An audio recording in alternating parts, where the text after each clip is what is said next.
How's it going, Ivan? Good, man. How are you? Good. So how's 2019 treating you, and how's all that? So far, so good. Yeah. What? We're halfway there already. Yeah, I know. It feels like it. Yeah. Oh man, time flies. But good. I mean, I started the year with a lot of personal goals, and I've been doing that. Okay. I think that a big one for me is try to stick to my kind of what I set myself for. And try to like achieve it. So I did a few things that I'm pretty proud of already this year. So far so good. Yeah. Business wise, personal wise, fitness wise. A little bit of everything for okay, sure. Cool. Yeah, a little bit of everything. I set myself a few personal goals. A specific one. I told myself this year, I'm gonna say yes to a lot of the things that I normally say no to. Okay. Right. Because I feel like a lot of people it's really easy to say no to things, right? Oh no, I'm not gonna do that. That's too hard for me, right? No, I don't want to do that, right? Yeah. So I was like, you know what? If it's not gonna affect me personally, or anybody around me, I'm gonna say yes to it. And I'm gonna give you a quick example. So a buddy of mine was like, I always told myself, I'm never gonna do a triathlon. No way. Yeah. It sucks. I'm never gonna do that. Yeah. And a buddy of mine was like, hey, I want to sign up for this triathlon. You got to do it with me. And I'm like, I said I was going to say yes to everything. So I was like, sure. Yeah. So I did it. It was hard, but I was able to do it. So one of those. And then the business, there's a few goals kind of like on the number side of it. Yeah. We're like, okay, we want to hit those goals. What do I need to do that? And then there's still work in progress. Yeah, but it's looking good. So that's awesome. Yeah. So on the flip side of that, my business coach is telling me to say no to more things. So you know what? That's really interesting. I think that both are really important, right? Yeah. I think you got to figure it out how to approach individually those things, and then go from there. An example is tell people that using the elimination kind of factor, what do you call it, when like you kind of get rid of things, it makes it easier for you to focus on what you need to do. Like we're doing a nutrition challenge at the gym right now, and I would tell people, okay, so just eliminate the things that are not good for you, right, and they're gonna lead you to what's good for you, right? So it's funny because I think on more personal stuff, I'm saying more yes, versus more business stuff I'm saying no, because for like 4 out of the 4.5 years I've been in business, I said yes to a lot of things that I probably shouldn't have. Just trying to do too much, just trying to help too many people. And then the business suffers, my personal life suffers, my sleep and workload suffer because I am trying to be one to all. You're too nice, man. Exactly. Nice. Not anymore. I've said no to. That's what happens to nice people, man. Yeah, I've said no to a lot of things, and just cut out a lot of, relationships that aren't working, in business wise, and just kind of more focusing on like, okay, like, because last year, with my dad passing and all that, that was a huge. I did a lot of changes to not only my life, my health, my life, the way the business is structured, just the way what we focus on in the business, and I took a lot of time off, and so now like 2019 is like it's time to do the things that I've been practicing and planning for. But anyway, I've for the most part I've been saying a lot of no, which is really liberating, and I'm very grateful and fortunate to be in a position where I can say no. Yeah, exactly. Because I know a lot of filmmakers that are in my industry that they're still having to take stuff that they don't want to do. Well, I can see how that can be. It get too much, right? I mean, you want to say yes to a lot of things, but then you end up doing everything kind of half-assed. Yeah. And then you don't really focus on one thing or a couple things at a time that you can actually focus on and give it your 100%, right? That happens to me a lot. And my wife and I have this conversation a lot. Then we talk about how like, she's like, you're really nice to everybody. Mm-hmm. And I feel like that's my nature when I'm like, I always try to help. Somebody calls me, hey, Ivan, can you come help me out? You have a truck. Can you help me? Can I borrow your truck? And I'm like, yeah, sure. No worries. Taking my wife is like, you don't have to say yes all the time, right? So sometimes saying no, it's not a bad thing. Yeah. And I think sometimes it's hard, right? Yeah. For me, like the kind of job that I have and the life that I live, I'm a people person, man. Yeah. I love to spend time with people. I love to talk to people. I love to help as much as I can. If I could do what I do for a living now for free, I would totally do it. Right? Yeah. But of course, you gotta pay bills. So right. But yeah, I mean, I can totally relate to that for sure. Yeah, Yeah, you screwed yourself when you got that truck. Now anybody who needs to move or all that now. Just yesterday, I had a buddy of mine. I told him, he moved, and I told him, I said, hey, whenever you need my help, let me know. Sure. So he's like, hey, dude, I need to move a few things. Can you help me out? And he has a truck too, but we had to move a few things. So I come over and help him out. And sure. Totally fine. I mean, I don't mind at all. Of course, I don't mind at all. But it's like, there's always, when you're one of the few people that have trucks, in your friend base or family base, then you're the one that has to help her remove it. My father-in-law, I told my father-in-law last time, I saw him. Maybe it wasn't last time, but I told him, I said, hey, you need to get a truck. He's like, why would I get a truck if I have a son-in-law with a truck? Right, exactly. I can use your truck whenever I want. Exactly. And I laugh and I'm like, I guess you're right. Yeah, well,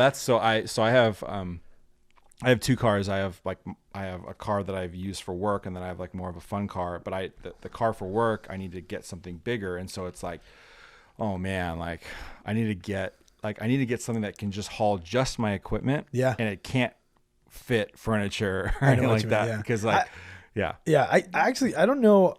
I really don't know. I was talking to my buddy yesterday. I don't know how people live without a truck. Maybe it's because I'm a truck guy and I had a truck for a long time and I use it for everything. Yeah, but I literally don't know how people not have a truck. Yeah. Do you have a truck? No. Okay. So when you have to put something big, then you have to find somebody with a truck. Exactly. Right? That's when I come in place. Right. Then Ivan comes to the rescue. Exactly. Well, I don't, and that's the thing is like, I feel like, and this is just me being like a grumpy old man at my age of 37, but whenever, I think it's probably just because of the parking lot that my office is in, like there's construction and they have these huge trucks and they're just too big for, so in my mind, I'm just like, okay, unless you have jet skis or you own a construction business, you do not need a truck, right? I think you're right. I agree with that. I think that sometimes like a lot of people, this is kind of myself, that we have trucks. Yeah. We just get them because we think it's cool. Yeah. But we don't really need them. Right. Except unless people need to be moved. Right? Yeah. But then once in a while, it comes in handy for sure. You know what I mean? So. Well, you and your wife Whitney seem like very outdoorsy. Yeah. You have kids. We don't. Oh, you don't. We don't. We're planning. We want kids, but not yet. Okay, sorry. I thought future. I think when I was there the other day, were they family kids or were they somebody else's kids? Oh, I'm sure they were because they were not mine. Oh, okay. But you guys, of course, with your lifestyle, you're probably pretty outdoorsy. So having a truck for this, that, and the other is probably really helpful. We have 3 dogs. Okay, well then, you have kids. Yeah, exactly. Yeah. We have 3 dogs. Yeah. We have a big guy, Husky Shepherd mix, and we got 2 French Bulldogs. Oh, and they're a lot of work. And then for the truck too, like I said, it's easy to put them in the truck. Exactly. When the weather's good, they go in the back. Mm-hmm. Not the Frenchies because my wife will kill me, but the big guy goes in the back. Yeah. And I actually want to put a camper shell eventually to be able to put them in the back and don't worry about the rain or the hot and everything. But no kids yet. No kids yet. Soon. Yeah, it was weird because I was at the gym the other day and then I saw 2 kids and I again, just me being assumptive, I think Whitney like talked to one of them and I was like, that must be their kids. And without knowing. She's great with kids. She runs a kids class over there. Okay, very cool. And that's probably kids love her, dude. Yeah. She's so good with them. Yeah. It's insane. So she's always, when there's kids around, she's always like trying to be super nice and like talk to them and they love her. And the kids think that she looks like a mermaid because she has that like, super bright red hair. Right.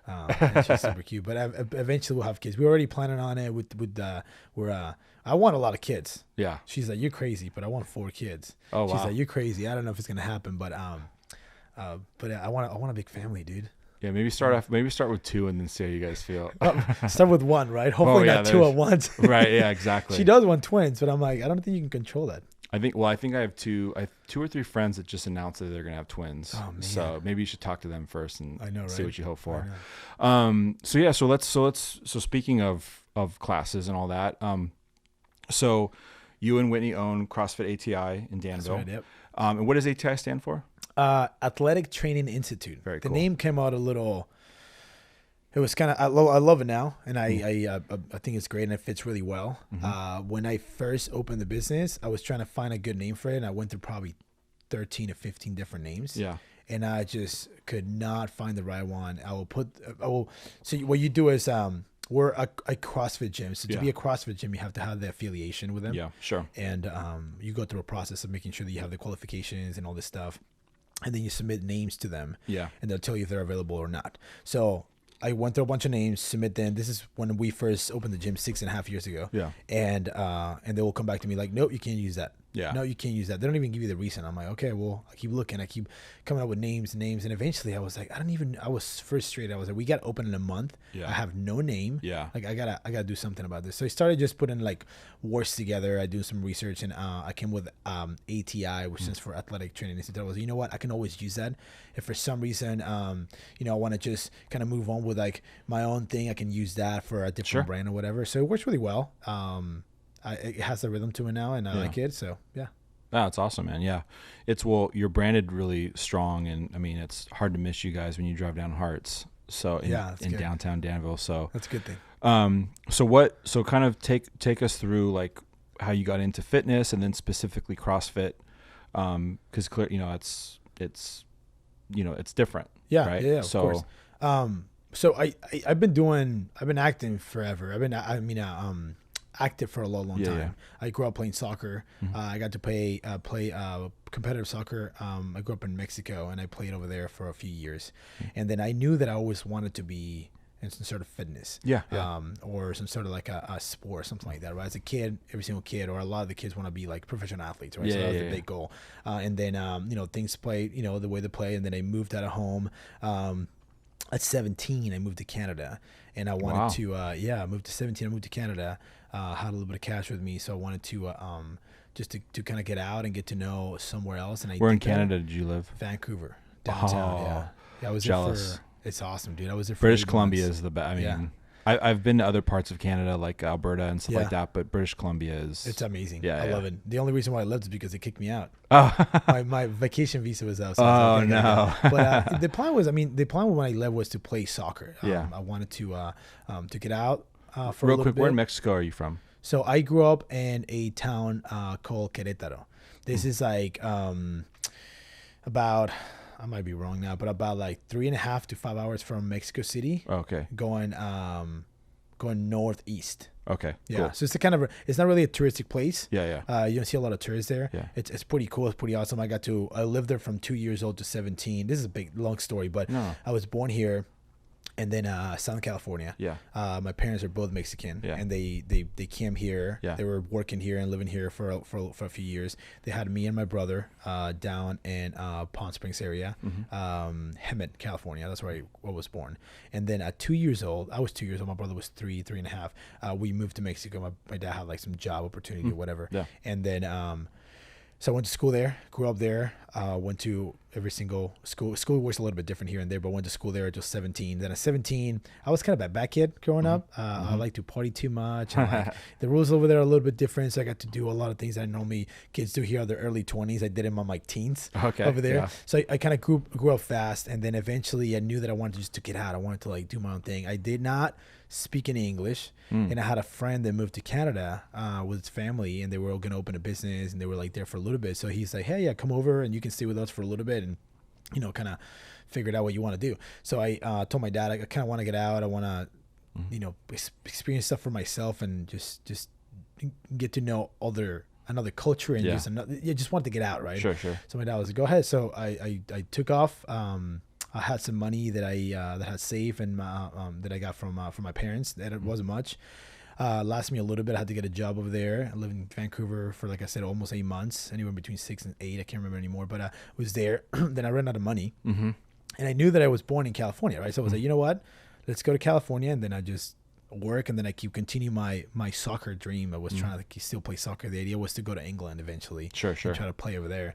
So I did that.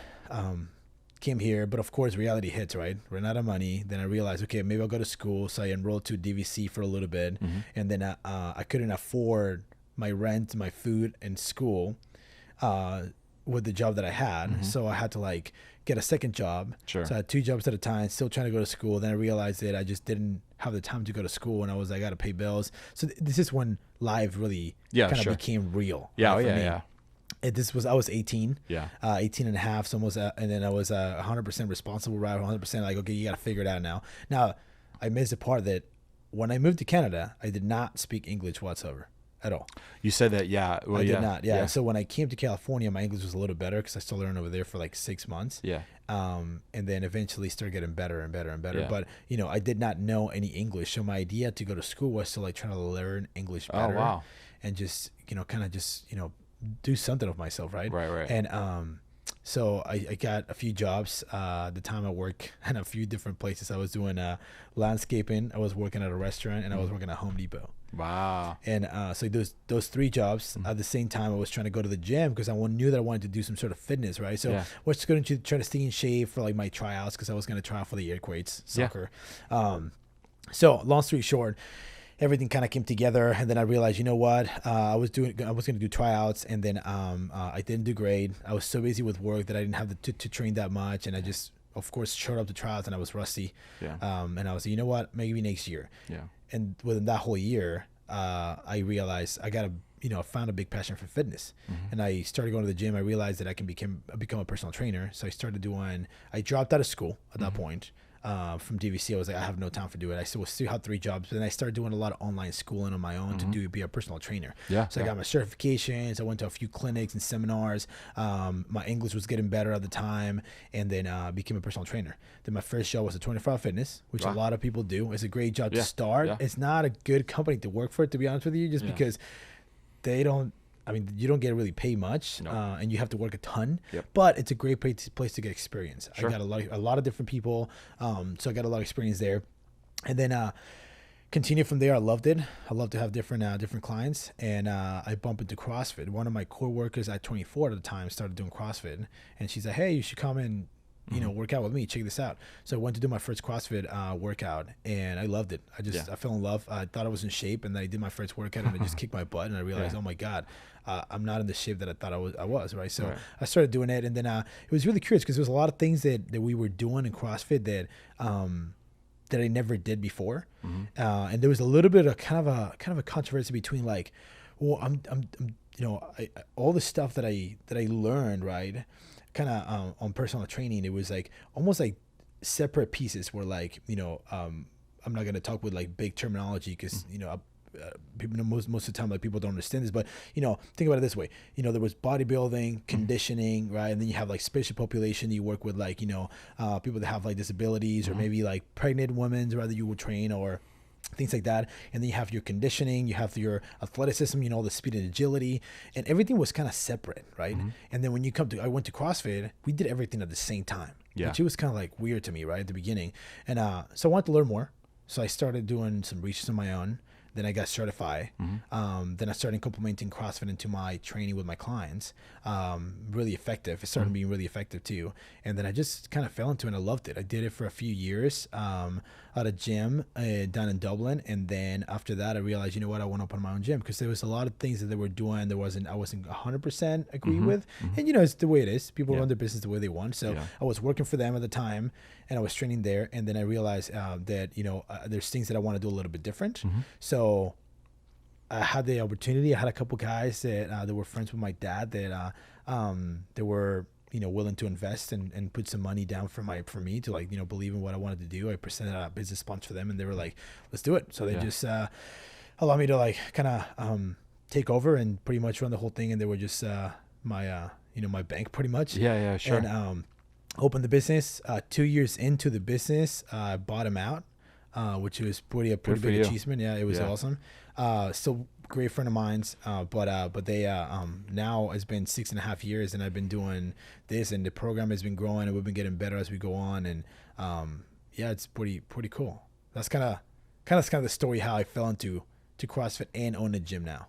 No, that's awesome, man. That's like crazy. Kind of a nice little, cross the North American continent story there. And like, it's so interesting. It's so interesting how people get into CrossFit. So I'm clearly a pro since I've been doing it for like 3 days. That's right. But I'll admit, and we'll just get right into it. There are a lot of bad stigmas that go with CrossFit. And one of them is the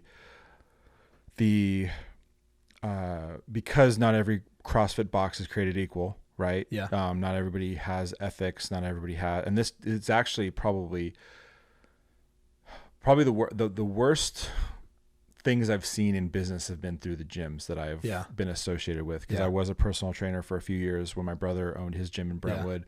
And I've worked for various gyms through the course of my life in other aspects. And, it attracts some of the worst of the worst, and so I definitely think that for me, because I heard so many bad stories about CrossFit in general, not hearing the good ones about the good ones, but just the bad ones, you start to associate that if you want to get hurt, go to CrossFit.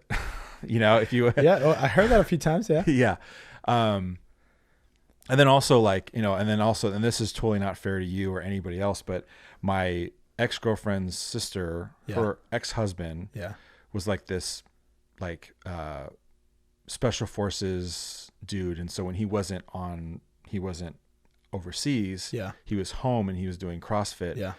And he wore the tights underneath his shorts. He wore the toe shoes. Okay. He was one of those. Super aggressive. If you weren't doing CrossFit, you weren't doing anything. And I remember I had a really great certification. I had a huge clientele, and he just thought what I was doing was BS. Wrong. Yeah, because I wasn't doing CrossFit. You're doing it wrong, bro. So of course I'm just like, I don't mind that you're doing that, but you can't act like you're doing the pinnacle. That's when you're like, fuck you, bro. Yeah, exactly. You do your thing, let me do my thing, and just leave, we'll just do our thing. But so of course that leaves a bad thought in your mind. And then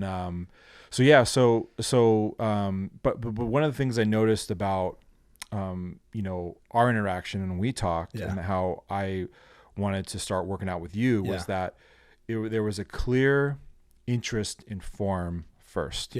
Versus where the stigma is that everybody cares about reps and time, or other boxes do. So take me through how is that your background as a traditional, if you want to call it, personal trainer, that it was like it's form and balance first. So I'm glad that we're talking about this. I think it's awesome. And I talk to people a lot about this, and a lot of the times that I talk about this is when people come to me and they have the same questions, right? They're like, I've been thinking about it, but the reason why I haven't done it is this and that, and I totally get it. I totally get it. It's like you go to YouTube, or you go to search videos, and you can see a million things out there, right? It's just like everything else too. That you look at a good example is this though. It's if you want to try to find a good meal, right? Go to a restaurant. There's a bunch of. Let's say there's a bunch of pizza places in Danville. I guess we got a ton of pizza places, right? We might need a few more, right? But so you go to a few. You're gonna have some places where you're gonna love, and some of that you're not gonna love, and then some places you're gonna have a bad experience, and you're gonna have a great experience, right? So I think that it's the same thing with everything, right? So specifically in CrossFit, every single CrossFit gym is individually owned. They're all different ownerships, and they run it their own way. One of the things that CrossFit doesn't do is they don't tell you how to run your business. They want you to have the qualifications to be able to advertise CrossFit, but they don't tell you who to hire. They don't tell you how to run your program. They don't do any of that stuff, right? So it makes it really easy to run a CrossFit facility or gym wrong, right? And I'm gonna keep it really simple here. So the program of CrossFit, the idea of doing CrossFit is to you hear this a lot, keep it functional, right? So we try to do functionality. We try to create movements where they're gonna meant to make your body move and improve the way it's meant to be, right? Or meant to move. But it's really easy to do it wrong. It's really, I tell people all the time, it's really easy to do it wrong. So we stand by, I tell people, super simple. Before you create intensity, right, to your workouts, a super high intensity, or before you add a ton of weight, because that way we want to make sure that we have the right mechanics, right? It's mechanics before intensity and load. And I think that people miss that a lot. So the way that I run the gym, right, and we tell people this, if somebody comes into the class and they tell me, Ivan, I'm going to go, 225 on the deadlift, when I know they're not ready for it, I'm not going to let it happen. Exactly. Explain them, which will, of course, we try to be really nice to everybody, and we'll explain, the reason why we shouldn't be doing that, the reason why, hey, you know what, we're going to step it down a little bit. I want you to do this instead. And then look at it the positive way, because I want you to improve here, and there. Right. Now at the same time, we're not babysitters, right? Like people come in and they're, you know, grown-ups people. They come in and they need to be responsible for themselves too, right? True. So we are a tool to tell people what to do and how to like improve themselves and stay safe. But a lot of times the controversy is that you get a lot of people out there, they do things wrong on their own, or they go to the wrong place. Then something happens and you know, they blame it on CrossFit. And now, you know, that actually, you know, creates this bad reputation to everybody out there, right? It's almost like if I go to a, you know, an Italian restaurant down the street or whatever, right? And then I say like, oh, every restaurant in Danville sucks, right?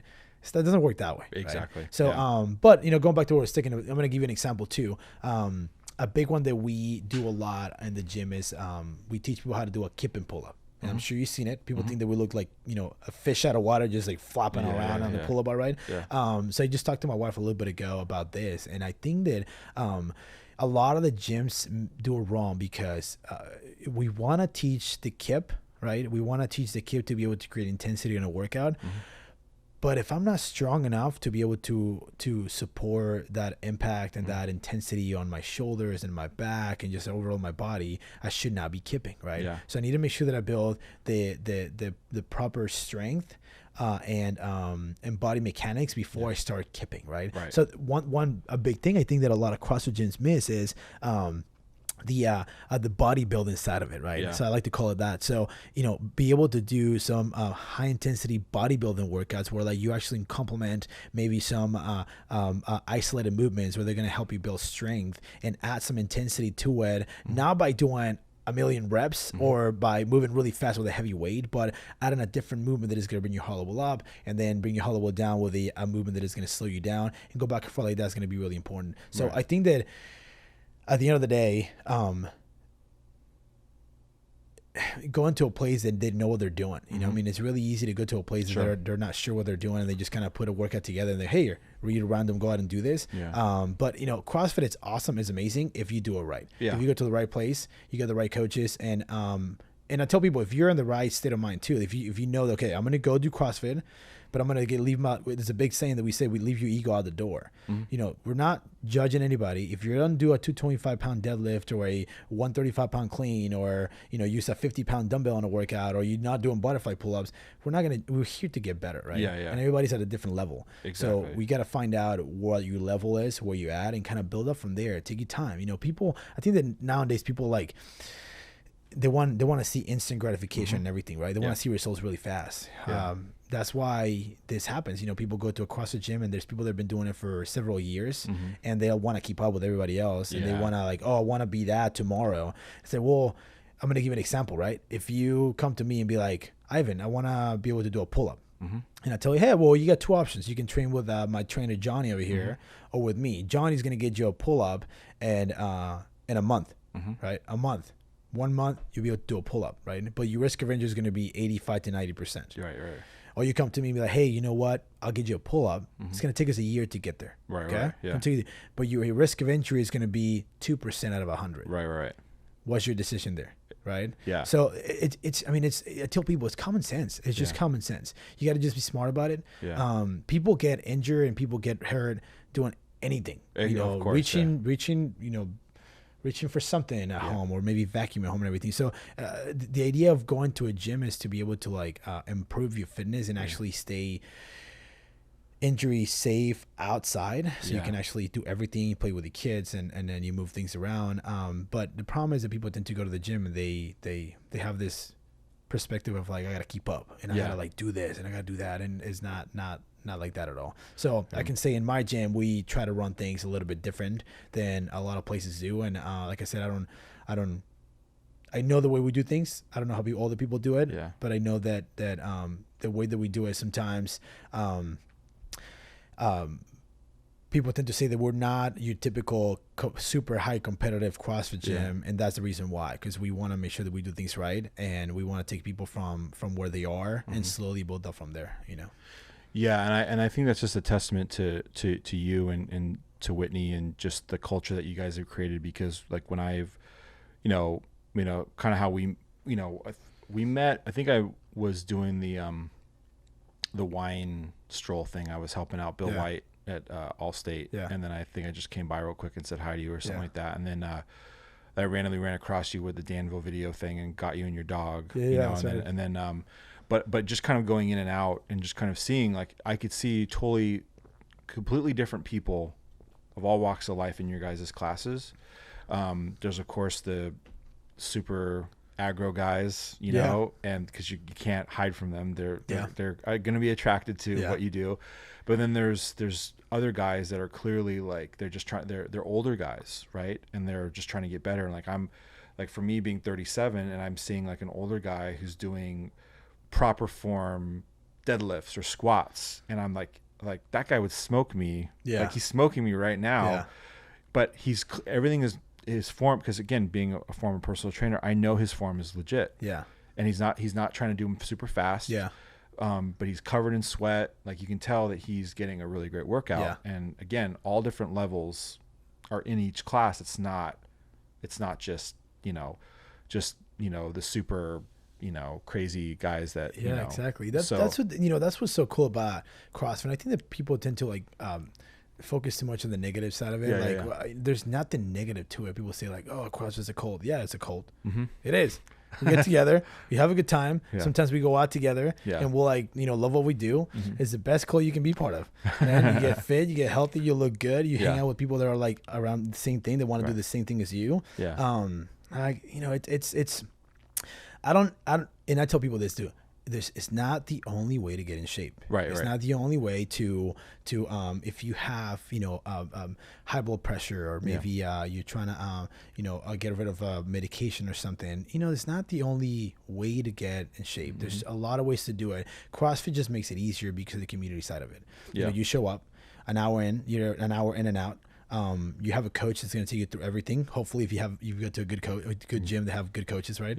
And then you have the camaraderie of the people around you that are doing the same thing. They're going through the same process, and it makes you want to come back and do it again. And do it again, right?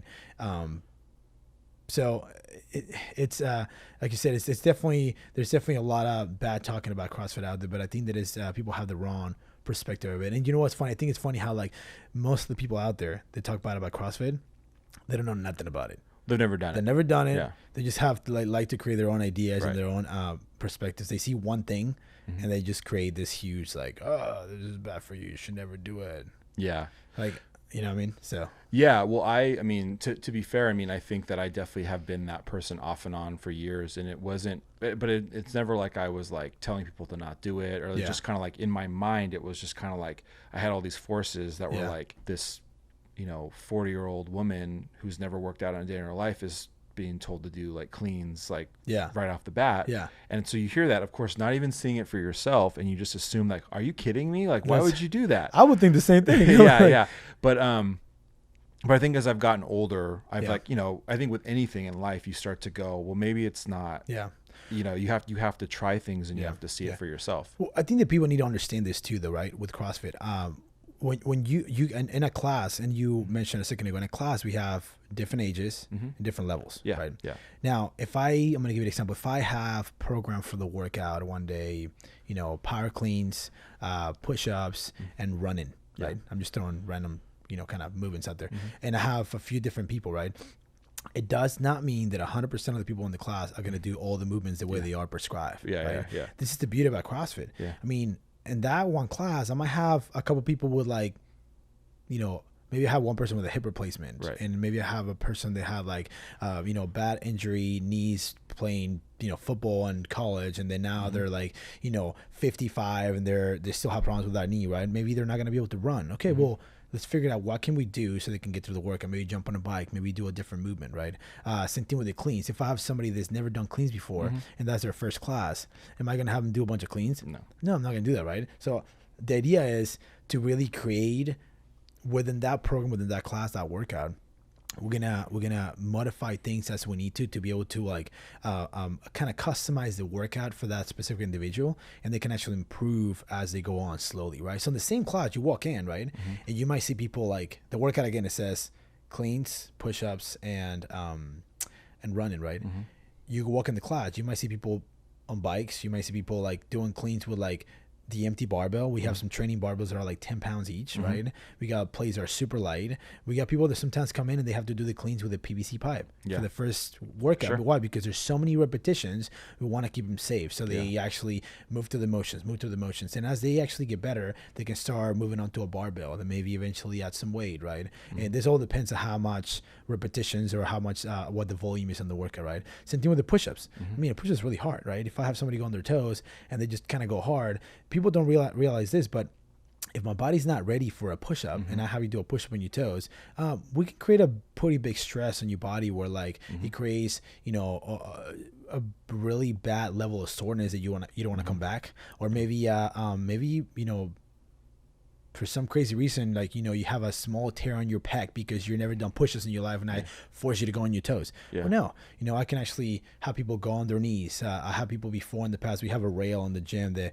people stand and they push on the rail, right? So, you know, that's when you know you go into a good CrossFit gym, when they really care.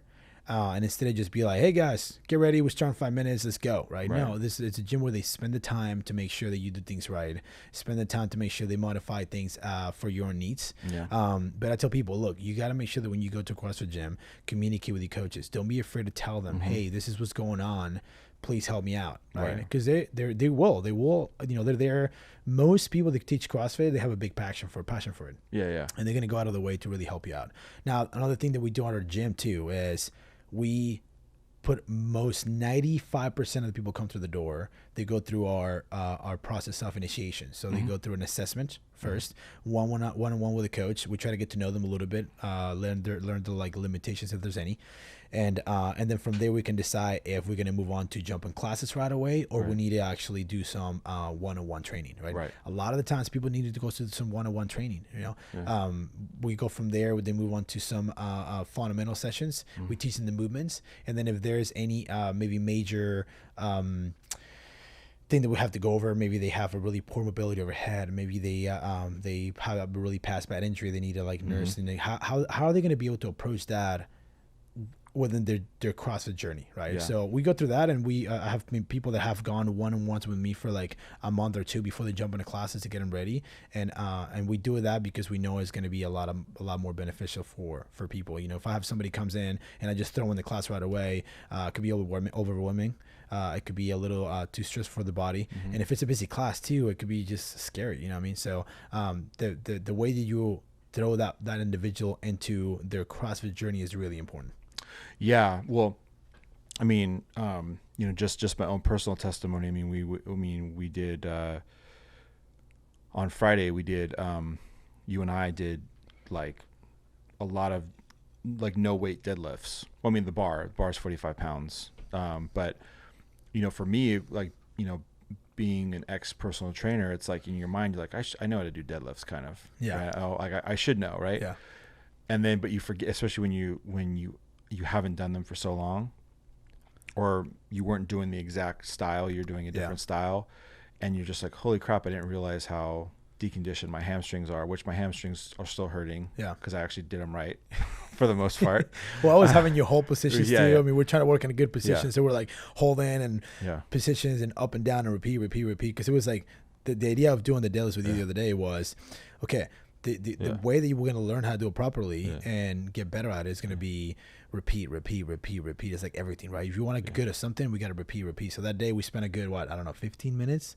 And that was longer than that. Maybe it was like 25 minutes. And it was repeat, rest for a little bit, repeat. And all that with like empty bar for half of the time. Yeah. And then I think we had a 15s for half of the time. Right. And it was just like, we were not working on doing strengthening deadlifts, right? We're working on like the mechanics of the movement. So exactly. Yeah. And to be honest with you, so when we went through the assessment with you, that's how I knew, like, okay, definitely want to work out here. Cause my last trainer, she did the same thing. Yeah. She was like, cause I have a shoulder thing. Yeah. And she was so great at, cause the trainer before her, was, I told him about my shoulder thing. Yeah. And cause I kind of have an off balance with my shoulders, and he was having me do, a lot of bar stuff. So I never got a chance to fully kind of even out. And so she put me through an assessment, and I told her, and she realized that, okay, you do have a shoulder thing. So in conjunction with my chiropractor, she was like, okay, we're going to do like supinating. I can't remember if that's the word, but we're going to do like, you know, you're not going to have a bar. You're going to have your arms are doing different things. So that way both of them are getting conditioned. Yeah. Both. And so when you and I worked out, and that was like, you know, not only did I tell you that, but you clearly were like looking for other imbalances in my form, which there's a lot.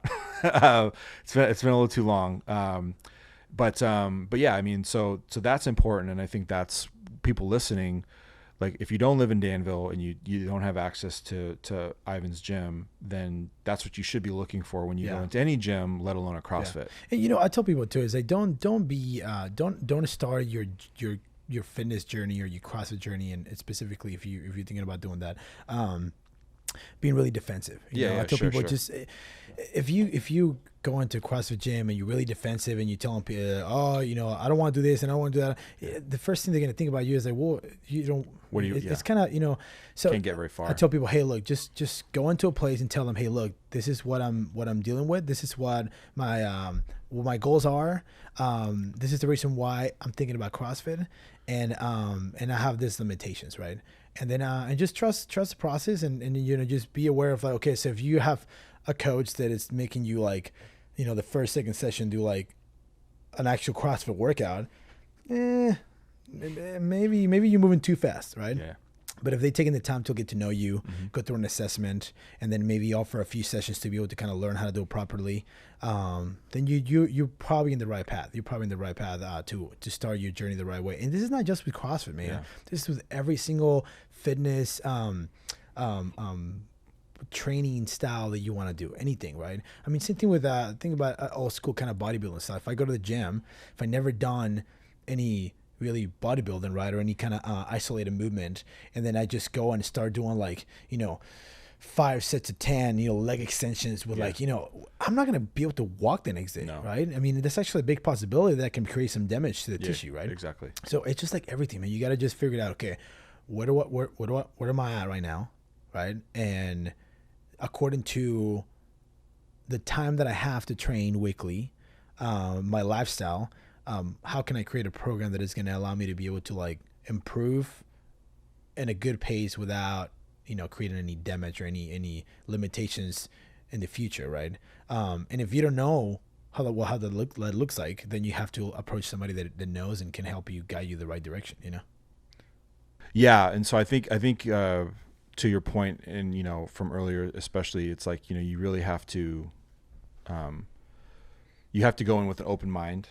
In any fitness routine, you have to go into an open mind, but also you do need to make sure that you know what to look for in a good trainer. And a big part of it is them truly understanding and not building one plan for that they do with everybody else, exactly, and or the workout plan they do themselves and expect you to do it, because that's definitely very common. One last thing that I want to add to that too is that I just thought about right now. Like I said earlier, CrossFit is not the only way to get in shape. To people that, right? So even within my gym, I'm inside a CrossFit gym, right? And I there's a few clients that I have that I don't do 100% CrossFit with them, right? I have a client of mine. She is an older client, and she's a runner. And I use kind of the CrossFit style training with her, right? But we specified that for her run. She wants to be able to run as long as she can, right? So we are really conscious of, okay, so these are her personal goals, and this is what she wants to do. You know what I mean? So that's kind of like what people need to understand too, is that CrossFit, it's a good way to be able to like cover everything, right? You know what I mean? Yeah. Like I said, I have a couple clients that I don't. If you look at our workouts, you would be like, doesn't look like CrossFit. I mean, we're not doing a ton of pull-ups and a ton of like, you know, it just, I'm in the fitness industry, right? I'm in the fitness industry. My goal is to get everybody to their goals, right? You know, as quickly as we can, staying safe. Yeah. That means that we might take a year to get there. We might take 6 months to get there. And it all depends of where that person starts, right? But yeah. Yeah, well, it also depends on if the person is willing to change. I mean, it's one thing, and I've gone through this. I mean, when I was a personal trainer, especially early on, I had all 3 phases: cardio, weights, and diet. Right. Yep. So, but it was all lifestyle. Right. Yeah. And so not only was I in shape, but I kept myself in shape. Yeah. It was when one of those things started to slip, that other thing, that I wasn't at my best anymore. And then when 2 of those things shifted or stopped, then it really got bad. And then when all 3 stopped, right, then that's when you're like, okay, I'm not in this anymore. Yeah. Right. And so really it's like, as a, and that's kind of what happened in, in other times that I've trained, where it's like the trainer was on point, the program was on point, but I wasn't. Yeah. Right. Whether I wasn't ready to be in shape, or I wasn't really ready to, I thought I was, but I wasn't, or the food, I just am, and I think you need to have all of those. And again, as a trainer yourself, you can only do your part. Yeah. Exactly. And it's really up to us. And I think, and we can talk about this another time, because, I definitely want to have you on more. But it's just really the accessibility of the right food, it being affordable, because some stuff isn't. When you try to have it in mass, like you need it in order to keep your lifestyle going. And also just the knowledge, right? Because all of our bodies are different. Yep. And what we can and can't have. I mean, especially my family, we learned that the hard way last year. And so I think that all plays into it. Again, you can only do your part, but exactly. We as, you can't, you can have a nutritional background, but really it's up to the person to know what they should and shouldn't be eating. Yep. And that only comes from talking to a doctor, talking to a nutritionist, just educating yourself. Exactly. I tell people, just educate yourself, read, talk to somebody that knows what they're doing. Yeah. Learn from them, Yeah. Yeah. Do you see a red light up there, by the way? I do. Okay, cool. Yeah. Just want to make sure. It's on. Yeah. So yeah, sometimes I literally push the buttons. Yeah. And I'm like, cool, we're ready to go. And then like, you're like, oh wait, a minute into it, I'm like, did I? Yeah. Sometimes I still leave the house, and I know for a fact I check the burners. Oh my God. And I'm just like, did I really? Cause I have a kitten and a fish at home. So it's like, I gotta go back. Sure, I gotta go back to make sure. Sure. So what I want to ask you, with you being in the fitness industry for a long time, and with our lack of work-life balance, that's become very prevalent. I've definitely become susceptible to it over the last few years. What are some stuff that you're seeing, some things that you are seeing with your clients, whether it's bad back, poor posture, deconditioned hips and glutes, all, and go ahead. I think that as a society, right, we have become really sedentary, right? And I think that you hear this a lot now. People are leaning more into like having a job that creates a lot of revenue. Yeah. And a lot of the times that means you're going to be sitting on the desk for a long time working on the computer, or even just traveling, right? I know a lot of people that their jobs hasn't traveled a lot, and they're sitting in airplanes for like half a day. Yeah. They get off, go to a meeting where they're like sitting in a meeting for another like 7 hours. Yeah. And they have to fly back home for another like half a day, right? So imagine that, right? So I think that being sedentary is what has become the problem, the problem in general, because we don't move as much anymore. So tell people, every time that you have the chance to just move, right, walk to the gym, walk to work. Of course, not everybody has the they're lucky enough to live really close from home. But if you do, go ahead. But if not, you got to make the time to stay moving, right? Yeah. And I think that's the biggest problem is that we became really, really sedentary. Yeah. And then if we add to that, all the bad food that we eat, man, going back to the same, people are busy, right? And they don't have the time, right? That's the excuse. We don't have the time to go grocery shopping, or you're making your food and cooking at home, things like that. So, I mean, how many places, you can just stop by and get something to eat in like 2 minutes, right? And all that is going to be your fast food. Right. That's a big problem. I mean, fast food has become a easy way out for people to be able to just like keep moving and keep working. And if you have a busy schedule, like I don't have time to eat and sit down or whatever, so they just grab something really fast, drive through and keep moving, right? So exactly. I think that those two together are the biggest problem, the problem that we have with people having like, obesity problems, diabetes, and creating some chronic issues with your body, right? So I mean, a lot of the injuries that happen, inside and outside the gym, are because your body has been sedentary for a long time, and then on top of that, we are too heavy, right? So we're really heavy now. I'm moving around, and it comes to a day when I need to do something physical, and my body can't handle it. No, you know what I mean? And not only too, right? So, I mean, you're we forget that your body is a beautiful machine, right? I mean, we have been created to last, right? So we, even though life is short, we say life is short. Your body never stops, right? Even when you're sleeping, your body's still working. You still, digesting things. Your body's still like, fixing problems, and if you don't give it the tools, your body's not going to be able to keep up. And that's when we see, people having the problems with, getting sick. And what happens? We go to the doctor. And I think that where medicine has missed the nail too is where, like, there's so many people that need to go to the doctor because we don't take care of ourselves. Right. They have to turn them over fast, right? So you come in, you see your doctor, and they figure out what's wrong with you. They give you medication, take this, come back in a few months, and it's just they pretty much just are trying to, like, it's keep you alive, right? Yeah. You know what I mean? I think that the big piece that the medicine is missing too is, educating people, teaching people how to really, fix a problem, right? Not just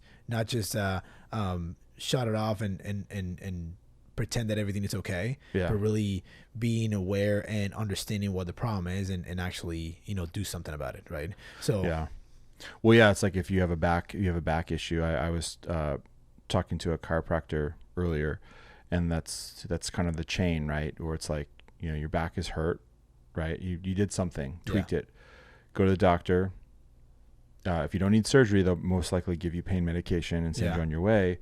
Well, that back issue is still there. It's not going to fix anything. And now you're taking in that painkiller, which is affecting your liver and some of your other organs. And then again, you still have that inflammation in your back, which now is affecting other pieces, other plates and tissue and nerves and all this type of stuff. And so your body's in that stressed out state, and so it never really gets figured out or never fixed. And so, and so I think that's the thing is, like, I've been fortunate to financially have the ability, the time and the flexibility to seek out all of this stuff. Because I see a chiropractor, and now I'm, training with you. I had a trainer before. I see a massage therapist, once or twice a month if I can. Psychiatrist. I have a dietitian, but most people don't have that. So I'm very blessed in that way, but that should be available to everybody. But this is the thing though. And I think I'm so glad that you touched that, because I think that that's when the excuses come in place, right? That's when we all try to blame everything else but ourselves. Right. And I think that the first step to make some positive changes is accepting and understanding that everything that is happening, it's on you. Right. If you live your life, if we live our lives in a way where, like, okay, I put myself in the situations myself. I'm the only one that has the control to put myself in situations where I am right now. Right. Whatever that looks like. Then that's when you start actually making changes, right? But the problem is that we blame others, we blame other situations, we blame other people, and we don't want to take responsibility of our own decisions, right? Right. So I think that's the first step. The first step is understanding, okay, I have the control of my own life, and what I do with it, it's on me. Right, exactly. Right? Now I understand, and I know that life is tough, and we have responsibilities, and we have jobs, and we have sometimes people that depend on us, right? And that's fine, that's what life is, right? But it's still time to make sure that you take care of yourself. Right. I think the big one too is state of mind, to make sure that you are in the position where you're going to be taking the right decisions, right? I tell people negative feeds out of negative, and positive feeds out of positive, right? If I am always whining about, how tough my life is, and like, I'm not able to work out because of my work, or this and that. That's, again, blaming everything else but myself, right? right? The reason why I have the job that I have is because I decided to take that job. Right. Okay. Do I love the job that I have? If I do, or if it's the job that I need right now, okay, then move on. That's the job that you have. Don't whine about it. Yeah. And then figure out the solution, right? Okay, so the solution is going to be making time for me to be able to take care of myself, right? Right. I don't know. Does that make sense? You know what I mean? Yeah, no, totally. I mean, and I think that people, I mean, it's easy to fall into those traps, right? Because it's, you know, to blame outside circumstances. Yeah. And, you know, they're, I mean, to be fair, there are people that have, I mean, from the day they're born have had some, whether it's a disability or it's things like that. Not to say that you can't overcome it, but I do think sometimes people are just given a bad set of cards, and it does take them a while to realize how to overcome it. But while you're in it, you don't see, you know, it's so hard to see that. But I do think that, you know, you, like you're kind of saying, you know, your body's a beautiful machine, but you only get one. Yeah, exactly. Until they start replacing our parts with that's right. 3D printed, whatever, like, you know, you only have one body. So you can't like, you know, when you're 50 years old and you have heart issues, like those didn't just come up overnight. Yeah. Like you've been doing that, you know? And this is, you know, going back to what I was saying too, is I think that, you know, it's good. I tell people, don't expect for things to be easy. Right. You know what I mean? Things are hard, man. Yeah. Things are hard, and it's good that they're hard, right? You know, you're going to make mistakes, and it's good you make mistakes. Mm-hmm. You're going to fail, and it's good that you fail. Yeah. Like, I think that, again, going back to like negative feeds out of negative, right? Yeah. If you look at all the negative that happens in your life, and you focus too much on the negative, oh my God, that's the worst way to live, man. Yeah. That's the worst way to live. I think that sometimes like people tell me that that I'm too positive, and I'm like, you know, find the positive out of everything, even something negative, right? Like, hey, I remember when I was a kid, this is a good example. When I was a kid, I'll hurt myself, right? For playing and everything, right? And I go home and I'll be scratched or cut or whatever, right? And instead of my dad babying me, right, I'd be like, oh, you okay? You know, oh, make sure that you don't do that again. My dad will be like, well, good. Now you know, right? Yeah. Like, good. All right, now you know. Next time, you know, if you know that it's going to hurt again, then don't do it, right? Or learn from your mistakes. What happened? What did you do wrong? Right. So, since I was growing up, even though I was not a good kid, I call it I was a bad kid. I like to get in trouble, and you know, I wasn't a bad kid, but you know what I'm saying, right? Get in trouble and school. I like to be a bad kid, and like, you know, but that's exactly the way it is. You know, you got to make sure. I think people that are missing the point on like just staying positive, even though it's hard, you know, you got to stay positive and look at the positive things of everything. And that's going to help you really achieve and overcome the tough situations. Because again, it's going to be hard. Going to the gym is hard. Meal prep in the mornings is hard. Right. Waking up early and make your bed is hard. Right. Right. You know, going to work and, you know, making those calls you got to make, and, you know, crush that meeting is hard. Yeah. But that's the beauty of it. You know what I mean? That's what's so beautiful about, you know, being human beings. Yeah. You know, if you don't challenge yourself, and if you don't approach things, with the set of mind where like, it's going to be hard, but that's okay. Right. You know, things just fall apart. And that's when people are like, they just give up, you know, they don't do it. Yeah. Well, I mean, I think, you know, like, you know, one of the greatest winners, so to speak, of our lifetime, Michael Jordan, always talks about how hard he failed, you know, and he still fails as an investor, as a, you know, but he's embraced it, right? Like he's embraced like, hey, I didn't become who I became because it was easy. I failed, and I was underestimated, or because I failed and people saw me differently and stuff. And so I think, you know, I also think, I do think every so often, not all the time, every so often it is good to be pissed. Yeah. You know, it is good to be like, you know, like just to scream into a pillow, or to just rage inside your parked car. Hopefully nobody's around you. But it's like, that's okay to have those moments. But for the most part, you can solve all of you personally can solve all your problems. Yeah. You know, I think it's, I'm glad that you mentioned that, because I'm not, what I'm saying, right? I'm not trying to say that I want people to be fake. Of course. Pretend, no, and I didn't see that either. And pretend at all. And, that's, we're human beings. We're not perfect, right? Yeah. We have emotions. You're going to be upset. You're going to be sad. You're going to be nervous. You're going to be, you know, but there's this really big thing that I like to say to, specifically in my classes. I tell people it's okay to be nervous.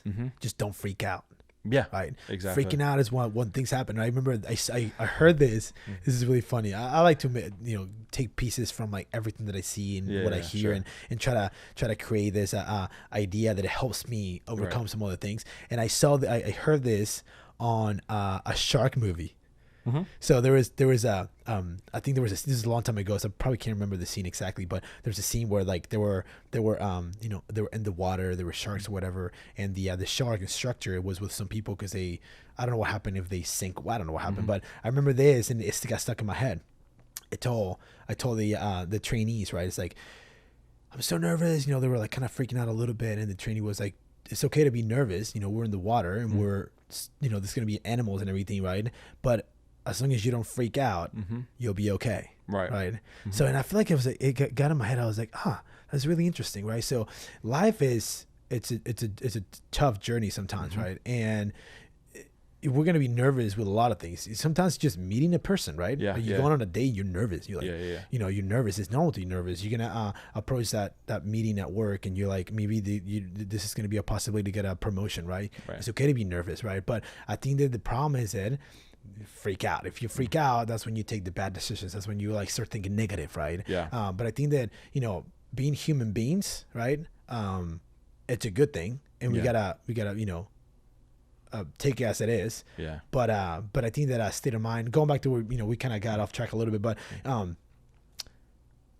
being sedentary, eating really bad, and our state of mind, like the way that we think, right, being really negative, it's what has become the problem. Yeah. With our health and fitness, pretty much, Well, yeah, it's like it's mental health. It's all tied into that, having unfair expectations of yourself and other people. That's and like I said, I was talking to my other guest who is a chiropractor today about social media, watching what other people are doing and comparing yourself, right? And that's definitely not helpful.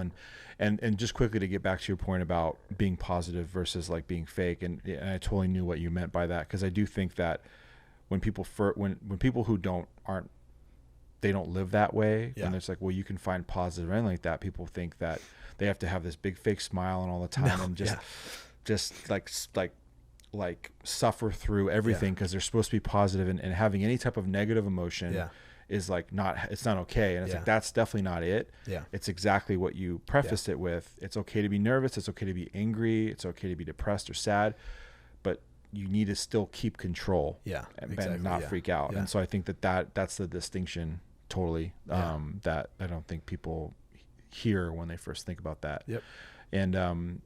And I think it is a skill. It's not easy, but you do have to find a way to be even keel. Yeah. Definitely when you run your own business and you're an entrepreneur, because it's tough. It's really tough when the buck stops with you.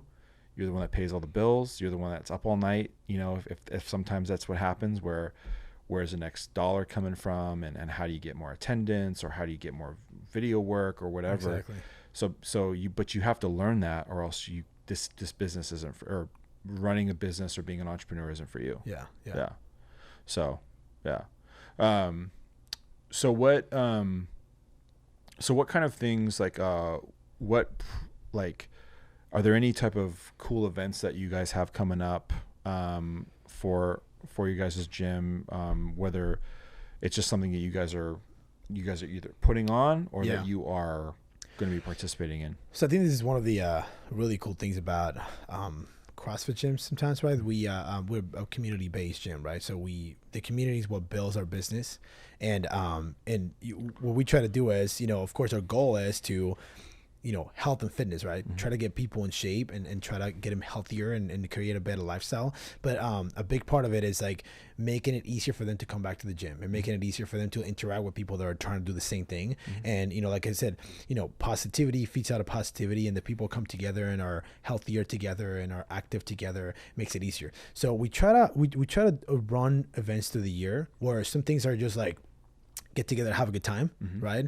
We do things where like we throw a New Year's party, or maybe we'll do a anniversary party at the gym. We do a big barbecue. We have people come with their kids in, and all that kind of stuff. But a lot of the one that we do, and I think the members appreciate a lot, specifically in my gym. Not everybody does this, but we try to, or we do throw events within the gym through the year, anywhere from nutrition challenges to a specific clinics, maybe teach how to row properly, a rower machine, how to use a rower machine, how can you actually use your own rower machine if you have one at home, or how can you actually improve on that. Running clinics, talk about technique and programming, maybe a lift, Olympic lifting, some sort of a body weight gymnastics movement. It could be a pull-up, right? Teach people, hey, why is it we don't start with a kip and pull-up? Why is it really important to be able to work on my strength and my positions before I actually move into doing kip and pull-ups or whatever it is? So we do that a lot through the year. Right now, actually, are doing a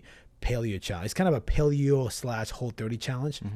And starting on Monday, start tomorrow for 30 days. And we do the idea is pretty much to, like, for 30 days, eat really clean. A ton of veggies, lean meats, a lot of water, stay away from all the processed stuff. And I mean, I can talk about this a ton, but we started that now. And then we have a few clinics coming up that we're going to throw in there about some body weight movements and some weightlifting stuff. And yeah, we'll just kind of do that through the year. Yeah. So just a few more minutes with Ivan here. So what are some ways that people can follow you? Obviously, come and join the gym, but not everybody lives in Danville that's listening to this, right? But what is your Instagram handle? So I manage a couple of them. I manage the business one and my personal one. The business one, it's CrossFit Ati Danville on Instagram. Okay. And then my personal one, it's oh my God, really? Did I just forget? I think it's your name. Alarcon Ivan. Yeah. One, I think it is. I don't know why I just forget right now. I'm trying to remember right now. It's pretty easy to find me. That is Alarcon Ivan. My last name's a little funky. It's Alarcon. We were talking about this earlier. Yeah. Alarcon. It's a little funky. Say it how it's supposed to be pronounced, though. Alarcon. Yeah. With an accent. Yeah. With an R. Yeah, I can't do that. I don't think most people can do that. But yeah, so I manage both. My wife helps me out to create a little bit of content and put in there. And the idea is to, social media, it's funny how it works, but I was against social media for a long time. This is a long time ago. But then I realized that, again, try to look at it like the positive of everything, right? So I realized, well, how can I use social media to really, put out there what I believe in, right? And I think that a lot of times people use social media, just to kind of share what they're doing and be able to stay in kind of touch with the loved ones and be what people are up to and stuff like that. And for me, what I try to use social media with, and I think people can see that if they look for our social medias, we try to share as much as possible. You know? We want them to see what we do inside the doors at a business. And then in my personal Instagram, I try to share what I believe in, what I do. Now, I've been doing a lot of that, just like, hey, look at my workouts and things like that. But where we're shifting towards it right now is to be able to, give a lot of people information for free. A lot of tutorials and talk about on like those 1-minute clips. Talk about a movement. Talk about nutrition. Talk about conditioning. Whatever it might be. And that's kind of where the shifting is going to. Where like we want people to see what we do and look at the inside the doors or classes on our on our business Instagram. Kind of like what CrossFit Ati is and what we do. And on my personal one, trying to create that brand of like, I want to give people all that information for free. But yeah. They can find that on our social media. We don't have a ton of stuff right now, so we've been focusing on Instagram.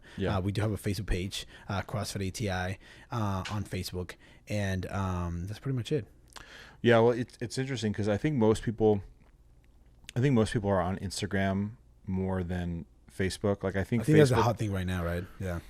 Yeah, it's weird because there's probably the 4 major ones are LinkedIn, social media. They're all so LinkedIn, Facebook, Instagram, and Twitter, right? Where Twitter is probably more. Nobody should really be on Twitter. Twitter is toxic.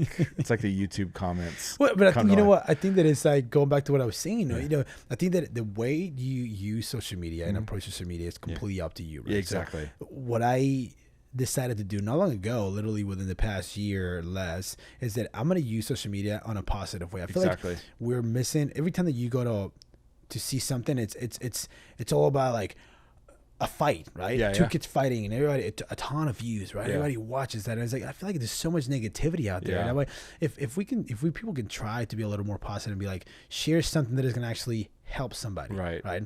That's what I'm trying to do with my social media. I just opened a Twitter account too long ago, and I'm trying to learn how to use it. But the idea is to do that. I want to just share with people positivity and tips and information and things like that. So I think that you're right. I think that how many people are like, oh, I want to get rid of my Instagram because it's so awful. I feel like I'm like always on it and everything. It's like, I don't think you have to get rid of it. I think you just approaching it wrong. I think if you just like, follow people that are like putting stuff out that is important, that is not important, but I'm talking about that you can get something out of, positive things, right? If you following like, dumb things, and then like you're not getting nothing out of it, then you're just wasting your time, right? But if we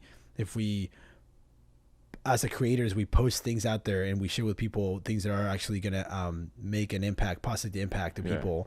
And me as a viewer, if I'm following people, pick and choose who you're going to follow, right? Yeah, exactly. You want to open your Instagram feed, right? And you want to get something out of it. If you get nothing out of it, but like, I don't know, I didn't even know what to say. Whatever, then you just kind of, that's when you're doing it wrong. You know what I mean? Yeah, well, I think that you bring up a great point. I mean, it's really, I if you follow my Instagram, it's like I talk about the business, I talk about my animals, animals now since I have the fish, and then I mostly just joke around, right? Because it's like, and I'm not saying I do it perfectly, but I feel like, like I want to post stuff, and you and Whitney seem the same way. You want to post stuff that brings people in. Versus pushes them out. And humor obviously brings people in. Cool stuff that you're doing at work or motivational things you're doing at work or what have you are going to bring people in. I think that as a nation, and we should talk about politics, but the problem is that we are taking shots at, when we post stuff about politics, we're coming from our viewpoint and it's taking shots at somebody else. So that person is going to look at that and go, like, that just alienated me. That there was nothing in there that said, hey, I want to talk to you about what, that was one of the things that I really loved about my dad, was that it was his belief, Republican, Democrat, left, right, conservative, liberal, all of the other designations in between, we all want the same thing. We want to be healthy. We want to be safe. We want clean water. We want, the best schools. We want all that stuff. The problem is we've been conditioned to think we have to do it all these other different ways. And we get into gangs and we hate each other and we think each other's are wrong. We think the other person is wrong, and nobody's talking about the fact that we have so much more in common. And so, anyway, so not to get off on a tangent, but I do think that, we all have a responsibility to post things that bring people in, and as opposed to going the other route. And I tell people, no matter what, it's sad, but no matter what you do, the negative is always going to be out there, right? So I think that people need to just plug their ears on all the negative. Just don't listen to it, right? Don't see it, don't seek it, don't look for it.